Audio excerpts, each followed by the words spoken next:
L'entraîneur Karl n'arrêtait pas de se moquer d'un garçon de son équipe alors que celle-ci se rapprochait de la défaite. À un moment donné, il a perdu son sang-froid et s'est mis à insulter le garçon. Siesti alors que le père du garçon est entré sur le terrain et a arrêté l'entraîneur. Mais la raison de cette arrestation a choqué tout le monde. Bon sang. Tu n'as pas pris ton petit déjeuner ce matin? Justin, siesti quoi ce bordel? Vite. Vite. Tu cours comme une petite fille. Hurla l'entraîneur Karl, les mâchoires serrées de rage. L'entraîneur avait passé des mois à préparer les garçons pour le match et il était bien décidé à faire gagner son équipe. Mais lorsqu'il s'est rendu compte que son fils, Todd, 17 ans, le joueur le plus prometteur de la ligue, perdait largement à cause de la mauvaise performance de l'équipe, il n'a pas pu contenir sa rage. Bon sang. Justin, tu es un désastre. Tu es pitoyable. Tu es pitoyable, grogna-t-il en criant après le jeune homme devant tout le monde. À ce moment-là, coach Karl sent une forte poigne sur son épaule. Siesti quoi ce bordel? S'emporta-t-il en se retournant et en repoussant la main. Qui êtes-vous? Qu'est-ce ce que vous voulez? Demanda-t-il. Votre match est terminé, coach. Et ça fait longtemps qu'on l'attendait. Danny l'a annoncé en balançant sa batte de baseball et en assénant un violent coup sur les genoux de l'entraîneur. Arg. Qu'est-ce ce que? L'entraîneur grimaça de douleur et s'écroula au sol. Qu'est-ce ce que vous faites? Vous avez perdu la tête? Cria-t-il. Danny s'agenouilla et se rapprocha de lui. Vous êtes en état d'arrestation, coach. Eh oui, lui chuchota-t-il à l'oreille. Ce coup, siesti aussi pour la façon dont vous avez maltraité mon fils. Le visage du coach Karl devint pâle. Ça. Arrestation? De quoi parlez-vous? Je ne suis pas votre homme. Oh. Danny sourit, se levant. Vous êtes plus intelligent que je ne le pensais, coach. Regardez-vous, vous continuez à faire semblant d'être innocent. Vous faites l'objet d'une enquête pour un meurtre brutal, a-t-il déclaré. Maintenant, voulez-vous que je vous raconte ce que vous avez fait, ou allez-vous avouer vos crimes? Le cœur de Karl s'emballa et son visage s'empourpra. Il y a une semaine. Danny prenait son thé du soir lorsqu'il a vu que son fils, Justin, était rentré à la maison après l'entraînement de baseball. D'habitude, il se vantait de ses exploits sur le terrain, mais ce soir-là, il a jeté son équipement de baseball et s'est enfoncé dans le canapé, en boudant. Qu'est-ce ce qui ne va pas, mon pote? Danny s'approche du garçon. Je pense que ma carrière de joueur de baseball est terminée avant même d'avoir commencé, papa, soupira Justin. L'entraîneur m'a mis sur le banc aujourd'hui, et… Détends-toi, champion. Nous avons tous des bons et des mauvais jours, n'est-ce pas? Dit Danny, essayant de remonter le moral de son fils. D'abord, quelqu'un a tué le directeur de notre club juste à côté de la base d'entraînement il y a quelques semaines. Maintenant, toute la zone est clôturée et nous ne pouvons plus nous y entraîner, explique-t-il, déçu. Tout ce qu'on voit, ce sont ces horribles bandes de scènes de crime. Ce n'est pas cool du tout. Et, courage, champion. Je sais que la police va bientôt mettre un terme à tout ce qui se passe, et vous pourrez vous entraîner. Ok?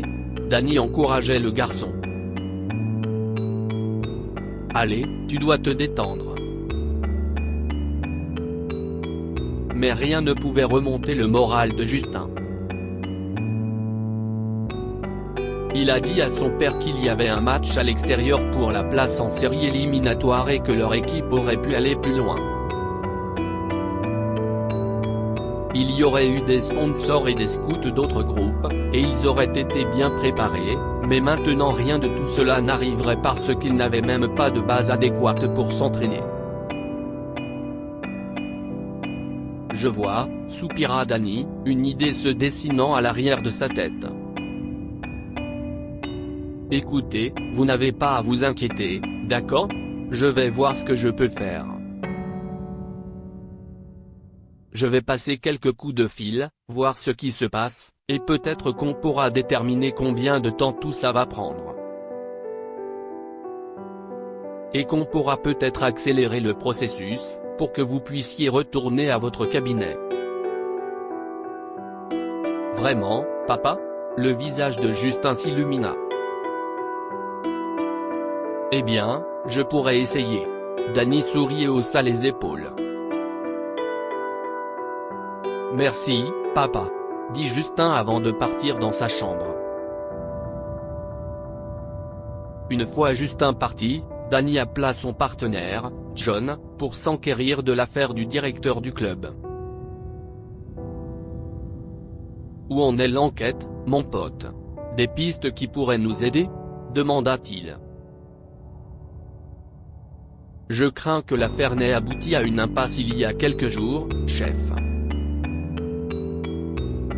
Il semble que la victime ait été matraquée, mais aucune des caméras n'a enregistré quoi que ce soit. L'agresseur a manifestement évité les zones surveillées. À part cela, il n'y a pas d'empreinte digitale ni de témoins. L'autre équipe est toujours à la recherche de pistes, mais je ne vois pas l'affaire s'arranger de sitôt. Mon Dieu, si est-il fou. D'accord, merci. En raccrochant le téléphone, Danny n'arrêtait pas de penser à l'incident. Le lendemain, lorsqu'il s'est rendu à l'entraînement de baseball de son fils, il s'est rendu compte que l'entraînement se déroulait sur un terrain abandonné et que les conditions étaient déplorables, comme l'avait mentionné Justin. La pelouse est inégale, il y a beaucoup de bruit à cause de la circulation sur les routes adjacentes, et il n'y a que des bancs cassés et usés pour les joueurs. Regardez Todd. Je parie que ce gamin a quelque chose, dit l'un des parents à côté de Danny, détournant l'attention de l'officier. Je suppose que si est-il la star locale ? Danny sourit en regardant Todd lancer des balles parfaites.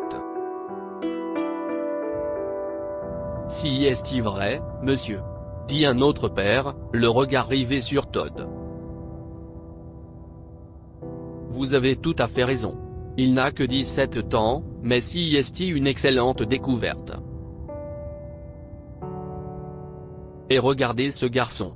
Je veux dire, je ne ressemblais même pas à ça quand j'avais 25 ans. Danny acquiesça. Je comprends pourquoi il est si apprécié, monsieur.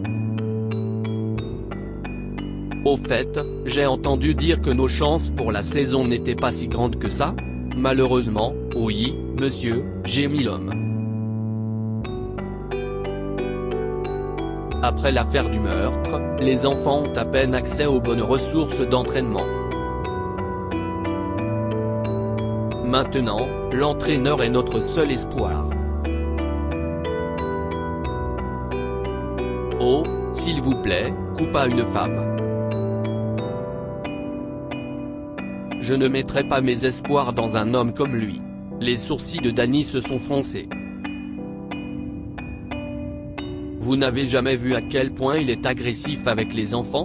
Il est tellement grossier parfois. Il est capable de faire en sorte que ses enfants détestent le jeu. Et après le meurtre du directeur du club, les choses n'ont fait qu'empirer. Le seul point positif de l'entraîneur, c'est son fils, Todd, qui joue pour nous.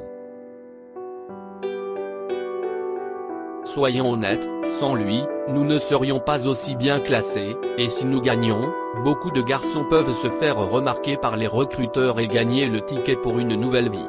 Et si est là que Danny a compris. Surtout, Todd, murmura-t-il. Où vas-tu ? Demanda la femme alors que Danny se dirigea vers la sortie. J'ai eu un problème au travail, a-t-il menti et il a quitté le cabinet. En arrivant à sa voiture, Danny composa à nouveau le numéro de John et lui demanda l'adresse du directeur du club, M. Hamilton. Danny se rendit au domicile de M. Hamilton pour enquêter plus en détail sur l'affaire lorsqu'il remarqua qu'une femme s'était arrêtée sur le bas-côté et était sortie de sa voiture. Elle est restée immobile un moment, des larmes coulant sur son visage, puis elle a fait quelques pas, avant de s'effondrer sur le sol, en sanglots. Danny prit une grande inspiration et s'approcha d'elle. « Je suppose que vous êtes Madame Hamilton ?» demanda-t-il à la femme en lui tendant son mouchoir. La femme essuya ses larmes et se releva. « Oui, mais… je suis désolée, est-ce que je vous connais ?» demanda-t-elle en reniflant. Danny a montré son badge et a dit « Je suis désolé d'apprendre la mort de votre mari. Je voulais juste point encore la police ?» s'emporta-t-elle. « Je vous ai dit tout ce que je savais, n'est-ce pas ? Pourquoi êtes-vous là, à m'embêter encore et encore, au lieu de trouver l'assassin de mon mari ?» Danny lui dit calmement qu'il y a de nouvelles pistes et qu'il doit à nouveau fouiller la chambre de M. Hamilton. Heureusement, Madame Hamilton a cédé et a laissé Danny entrer. Ces flics ont fouillé son bureau plusieurs fois mais n'ont rien trouvé. « Mais vous pouvez jeter un coup d'œil, » dit-elle en quittant la pièce. En parcourant le bureau de feu M. Hamilton, Danny a remarqué que tout était en place. L'ordinateur portable de M. Hamilton était propre et intact, les dossiers étaient bien rangés sur les étagères, et même les magazines étaient bien rangés.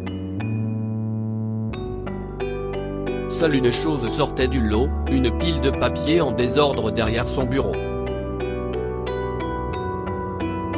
En les parcourant, Danny s'est rendu compte qu'il s'agissait des copies des actes de naissance de tous les enfants de l'équipe. Si est alors qu'une idée lui vint à l'esprit. « Allô, John ? Peux-tu, s'il te plaît, faire une recherche sur quelqu'un ? Le fils d'Anthony Carl. » L'homme se fait appeler Coach Carl.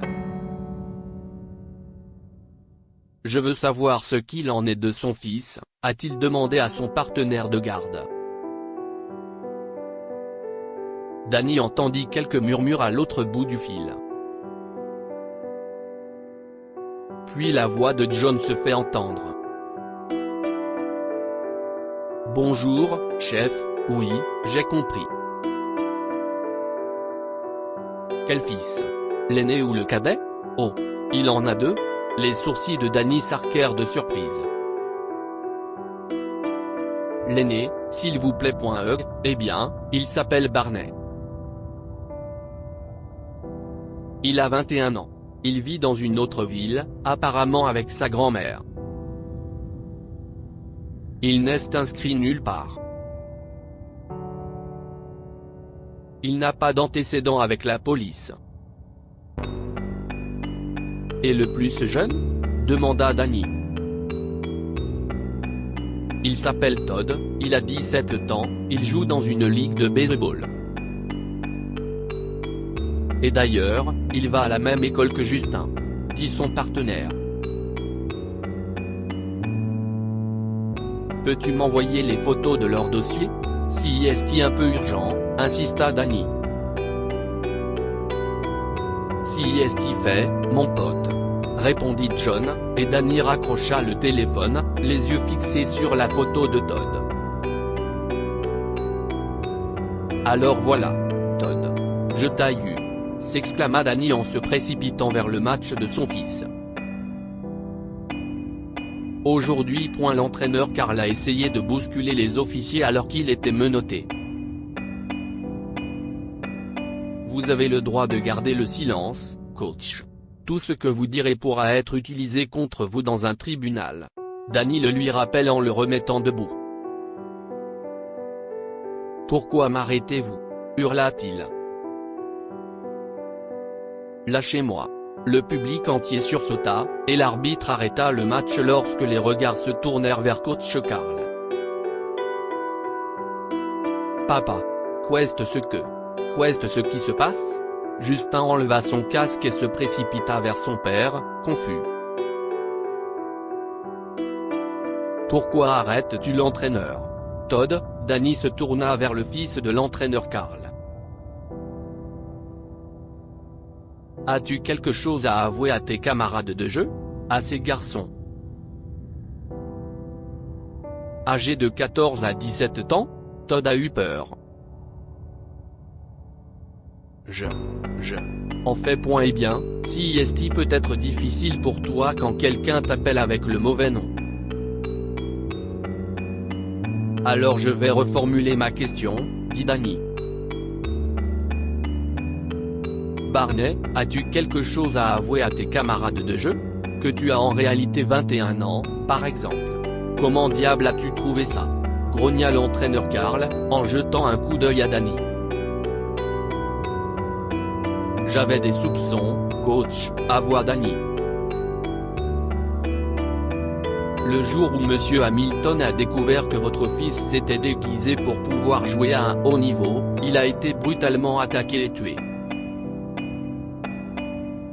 Vous avez tout fait pour que le mensonge de votre fils ne soit pas découvert.